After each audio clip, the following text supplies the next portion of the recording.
Chăm sóc trào mào, căng lửa nhanh nhất. Thực chất vào lửa cho một chú chim trào mào không khó như anh em nghĩ. Nếu anh em chịu khó chăm theo đúng quy trình và duy trì quy trình đó thì chú chim của anh em sẽ có lửa một cách nhanh chóng. Cách thứ nhất, cắm trào mào căng lửa. Anh em nên chọn dòng cám có thương hiệu và không thay đổi quá nhiều. Cách thứ hai, mùi tươi chủ yếu là trứng kiến, cào cào hàng ngày, và trái cây thì cho ăn chuối, táo. Cách thứ ba, nắng và tập lực. Nắng tốt nhất từ 7 giờ đến 9 giờ sáng.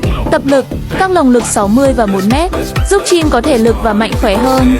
Trước khi thi đấu 3 hoặc 4 ngày thì chúng ta sẽ trở về lồng nuôi. Cách thứ tư, giờ ngủ cho chim tốt nhất là 17 giờ 30 và nơi ngủ thì tránh mèo chuột. Cách thứ năm, chế độ giật dãi đúng cách, giúp trào mào căng lửa. Và chim thi thì anh em không nên giật nhiều.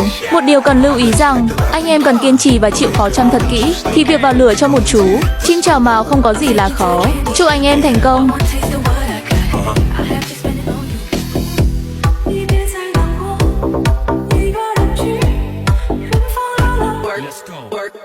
Come on.